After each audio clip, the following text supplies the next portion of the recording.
Had a bad feeling about this at first. Totally wrong. It's a good thing.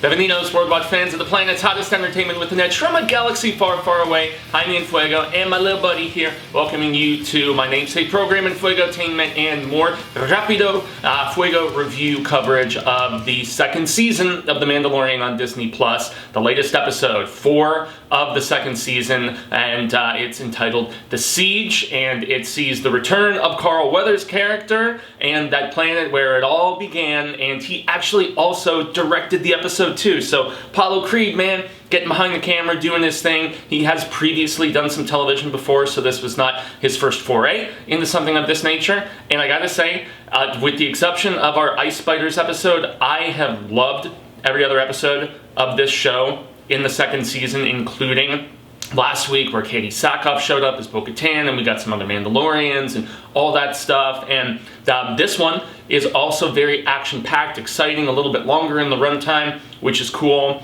And yeah, so basically Mando, at the end of the last episode, he was told, okay, gotta head to this planet, gotta find Ahsoka-Tan, and she can help you find our little homie to his respective people and everything. But really the cool thing about this, without getting into excessive spoilers, is the fact that we really started to peel back the layers by returning to Gina Carano and Carl Weathers' characters on that former hub for bounty hunters and stuff, which has changed significantly since the first season.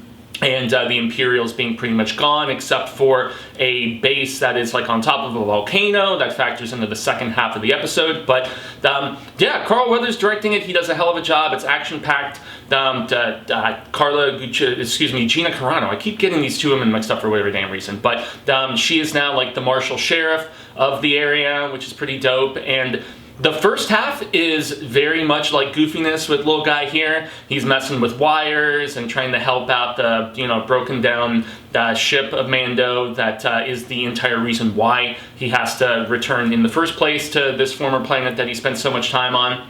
We do have another amusing bit of interaction with the return of the alien played by Horatio Sanz in the very first episode, blue dude that gets frozen in carbonite by Mando. He apparently is working off his debt to Carl Weathers' character, and so he factors into this and goes along with Mando and Gina and Carl Weathers, and the child is left behind. He has another funny moment where he's like, they basically put him in school, and there's a C-3PO-esque droid that is teaching this class and talking about, capitals of the Old Republic, being Coruscant, obviously, and then also talking about the New Republic and how, I want to say it's Mon Mothma's planet, but I know in some of the lore, without getting too in-depth into it, they wanted to have like a capital rotate so it doesn't just, lean so heavily on power in one particular area of the inner core. But yeah, that interaction of him stealing some cookies and stuff aside.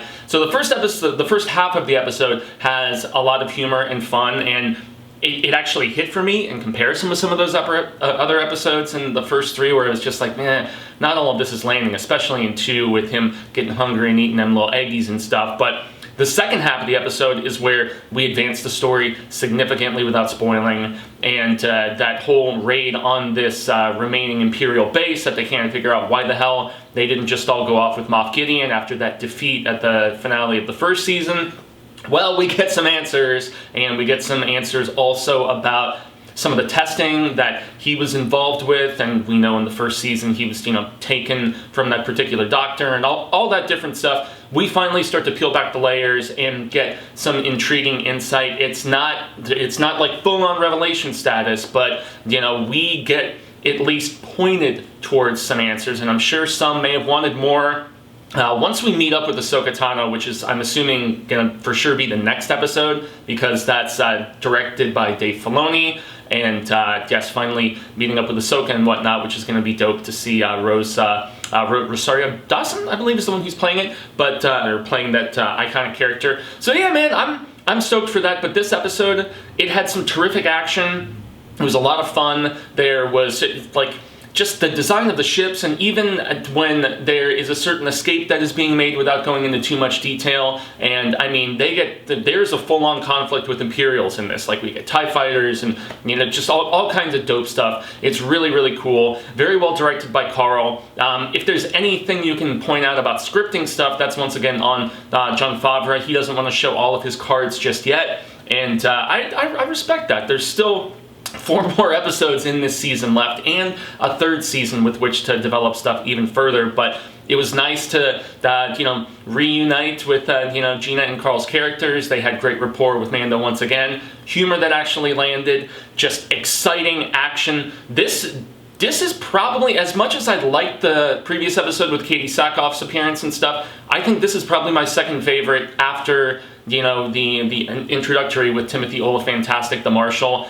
And they're probably pretty neck and neck because of the fact that this actually, as opposed to being like side mission-y sort of stuff like that first episode of season 2 was, this one actually significantly furthers the lore that they're developing and gives you a little insight into what was going on with little homie here that everybody just adores so very much. And he's got some of his cutest little moments and stuff, especially where he's puking up some blue cookies at one particular point after some of Mando's flying, man. It's always endearing and super cutesy when the humor with little homie here actually lands. And so yeah, this was another 4 out of 5 Fuego Fireballs for me. It was a certified Fuego episode, and yeah, definitely recommend the hell out of it, to reference my dude Robert Toole. So, I've been Jaime En Fuego, and you can find moi on all social media sectors like Twitter, Instagram, Facebook, here on the YouTubies, where a like, a share, and a subscribe, do it for my little man here, just would most definitely mean a hell of a lot. There's tons of Star Wars coverage that I've done on here, including all 9 of the saga films,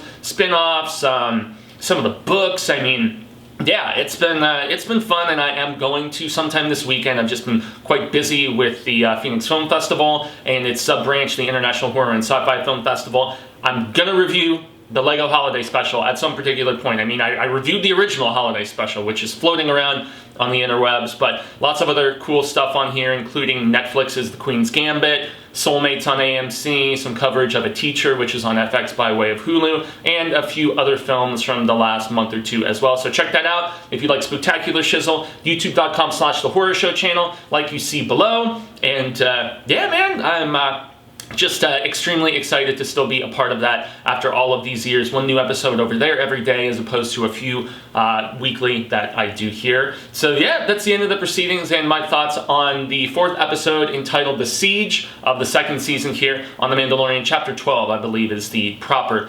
distinction. But yeah, it was damn good, everybody. And yes, let me know in the comments below what you thought about it. I've been Fuego, y'all have been Rad Status, and until the Reel of Ka comes around once more, hasta luego, Cinemigos, constant viewers and readers alike. Say thank you for spending some time with us today, and I'm hopeful that we share more of it sooner rather than later. And until then, stay home, stream more, and just remember, this is, well, the new way at this point.